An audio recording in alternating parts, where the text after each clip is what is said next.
Mata adalah panglima hati. Segala yang kita kerjakan adalah wujud misteri yang bergejolak dalam hati. Baik, buruk, kejam, pilu, sampai kisah ironis, semua akan kita kuak di sini, menembus mata batin.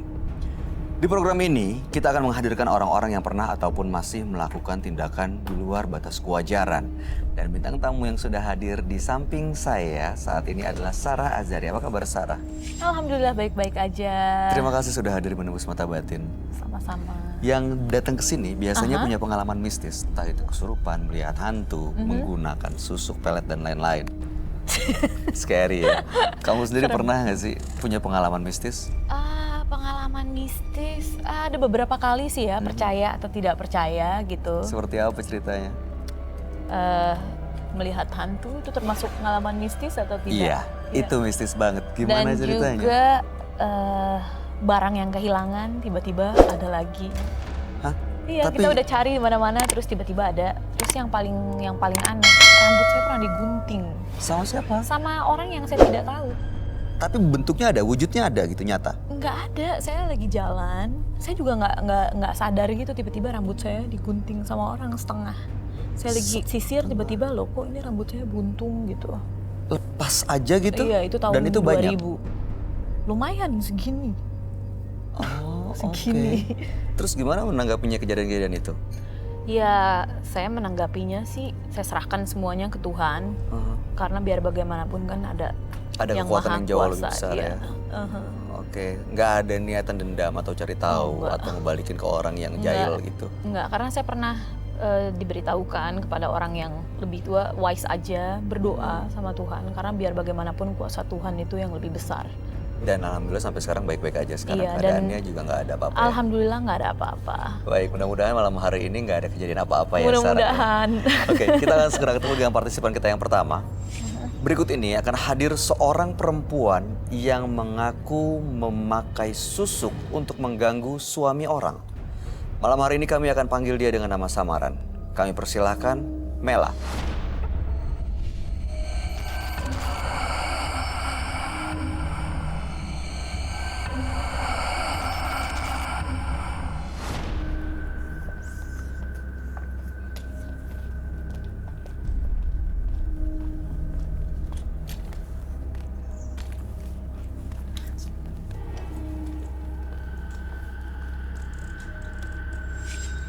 Selamat malam Mela.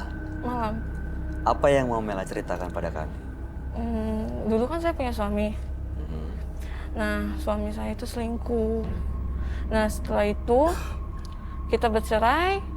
Akhirnya saya main lah ke tempat teman. Saya ketemu sama teman dan teman ngajakin saya ke orang pintar. Untuk kan saya sakit hati sama suami saya. Diceraiin begitu aja karena dia selingkuh.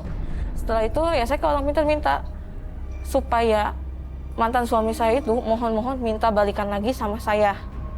Saya ngasih foto mantan suami saya ke orang pintar itu biar suami saya itu mohon-mohon minta balikan sama saya. Terus foto itu diapain?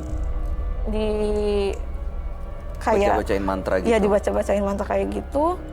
Terus dimasukin ke kain putih sama orang pintar itu. Setelah itu saya suruh pulang. Saya pulang lah, pas saya pulang, nggak lama kemudian saya pulang ada 15 menit saya di rumah, mantan suami saya ke rumah, ngajakin balikan lagi, ayo kita balikan lagi. Terus gimana tanggapan kamu? Tanggapan saya, enggak lah, ya gimana, lu nyerain aku gitu aja, selingkuh begitu aja kan. Akhirnya ya udah kata saya, no, saya nggak mau balikan lagi sama Anda, ya kan. Kan saya udah sakit hati, dia mohon-mohon terus-terusan, terus ke rumah, minta balikan lagi. Akhirnya saya nggak bakalan mau balikan lagi sama kamu. Apa yang kamu udah lakuin sama saya, dan kamu juga harus ngerasain. Oke, terus jadinya nggak balikan? Enggak, Oke, biar dia ngerasain sakit hati sama seperti saya. Setelah itu, saya balik lagi lah ke orang pintar untuk masang susuk. Buat apa? Buat biar saya bisa ganggu rumah tangga orang biar laki-laki itu pada suka sama saya. Karena rumah tangga saya dihancurin sama perempuan lain. Suami saya selingkuh. Akhirnya saya pun pengen ngerasain ngancurin rumah tangga orang tuh kayak apa. Akhirnya saya datang ke dukun, ke orang pintar itu. Setelah itu saya dimandiin pakai kain kafan. Terus belakang saya ini dibakar-bakar. Entah ya, saya nggak tahu ya dibakar pakai apa. Pokoknya dibakar. Terus ditusuk-tusuk pakai tusuk konde kayak gitu seluruh badan saya. Akhirnya ya oke, saya kasih jenglot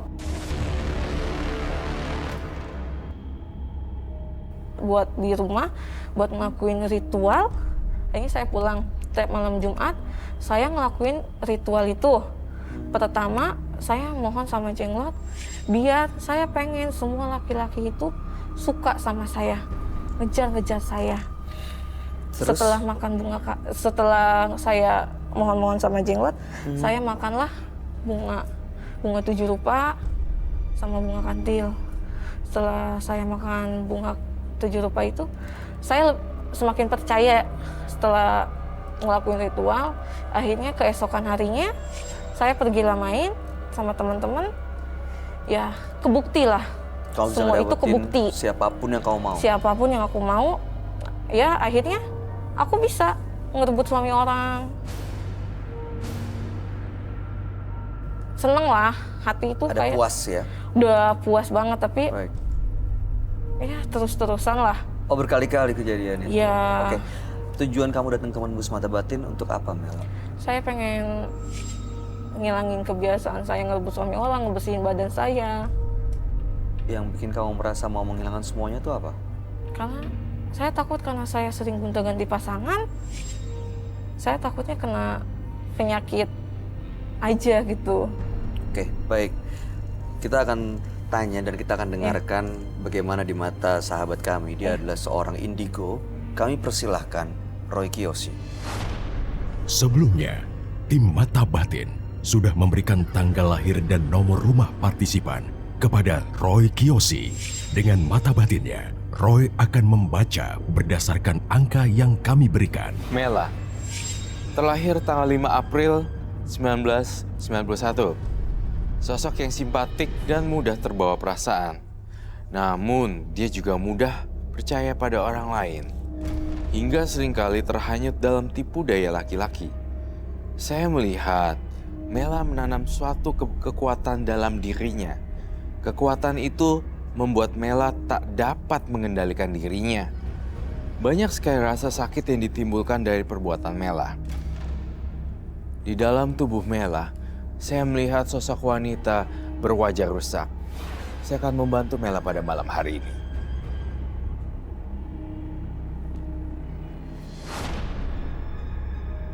Selamat malam. Selamat malam, Roy. Silakan duduk. Terima kasih. Hai. Nice to know you.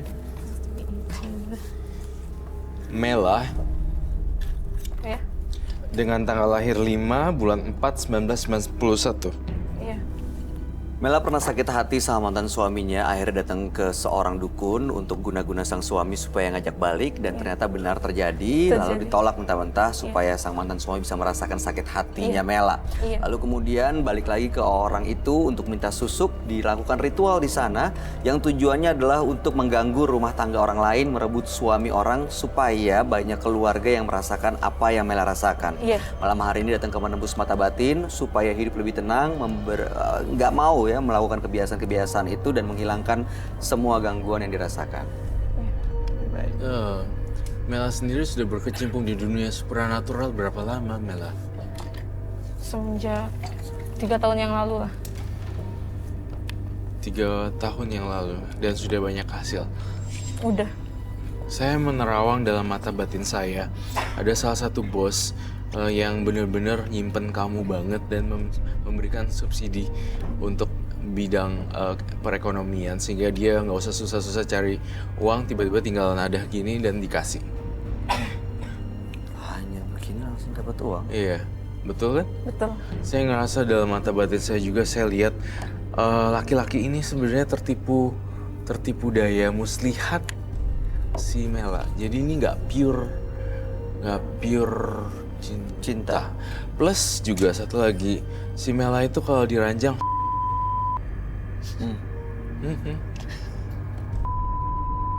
tapinya magic gitu. Pengaruh susuk.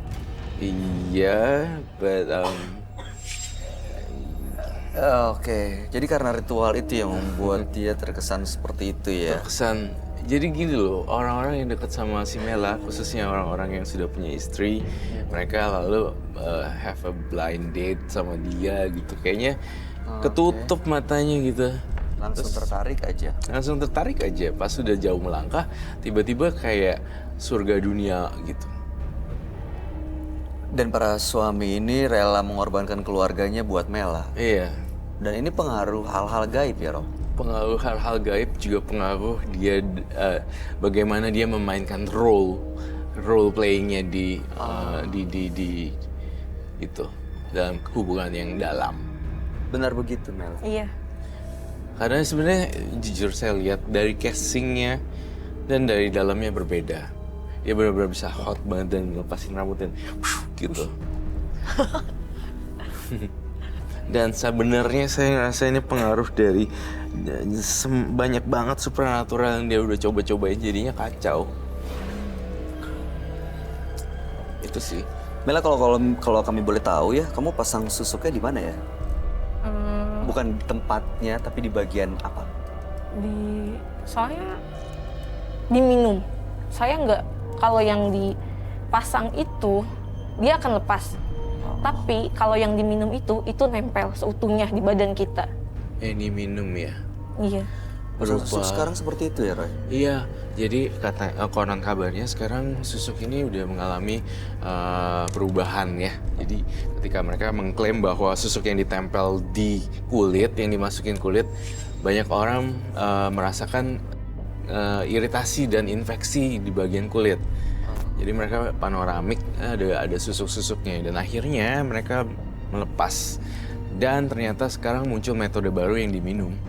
Jadi bukan kayak zaman dulu lagi yang dimasukin ke permukaan kulit atas. Tapi efeknya sama. Efeknya sama gitu. Cuma ya saya tidak menghimbau juga untuk lakuin ya, karena sama aja nanti mengendap jadinya aneh loh. Mukanya jadi kayak nenek-nenek nanti kalau misalnya hancur banget. Kalau susuk yang ada bentuknya kan bisa dilepas ya. Kalau yang diminum gimana ngelepasnya? Yang diminum justru lepasnya mungkin dari banyak perbuatan baik dan kebaikan-kebaikan itu melunturkan semuanya, dan juga ibadah yang kencang banget itu diluntur tiba-tiba keluar dari feses atau urin. Saya menggambar seseorang yang tua dan salah satunya aja. Jadi ada beberapa sih sebenarnya. Mengerikan sekali. Jadi seperti nenek-nenek. Ada nenek-nenek ini yang ikut ke Mela atau ada di dalam dirinya Mela, Roy? Nenek-nenek yang ikut dengan Mela karena ada kekuatan supranatural yang mengikat. Mela tadi bilang katanya datang ke menembus mata batin salah satu alasannya adalah takut kena penyakit karena gonta-ganti pasangan. Iya. Kamu nggak pakai pengaman waktu gonta-ganti pasangan? That's my question. Enggak. Saya juga ragu nih yang gerakin dia sampai kayak begitu pasti makhluk-makhluk astralnya sih. Karena banyak sekali jimat-jimat yang terpasang di badannya kan. Jadi dia sebenarnya nggak bisa mengendalikan itu dan nggak sadar. Nggak sadar. Kamu melihat dia emang kuat banget di sisi spiritualnya, maksudnya sering menggunakan sisi hal-hal supranatural. magis gitu. Supranaturalnya. Iya, seperti itu. Dan memungkinkan sekali sih, saya pengen banget nih dalam alam bawah sadar saya penasaran. Kamu bisa nggak sih manggil roh penunggu badan kamu? Saya ingin ajak komunikasi sebenarnya apa yang terjadi sih. Ini kan kalau kamu cerita versi kamu, tapi kalau menurut yang penjaga kamu mungkin bisa berbeda versi. Kamu seberapa sering datang ke orang pintar, ke dukun untuk menggunakan hal-hal supranatural seperti itu? Udah sering sih. Lebih dari 5 kali. Lebih. Dan bukan satu orang aja. Bukan satu orang aja. Iya. Adakah barang yang kamu bawa hari ini? Ada. Saya ngerasa ada. Kamu bisa merasakan ada jimat yang dia bawa ya, Roy? Ada ngerasa jimat yang dia bawa. Sorry, kamu tadi bilang korbannya berapa? Banyak sih. Ada berapa ya? Kalau saya lihat di dalam pikiran saya, korbannya lebih dari 10. Iya. Kalau udah nggak ada manfaatnya langsung ditinggal, terutama bidang ekonomi, betul ya? Iya betul. Pantesan dia takut penyakit.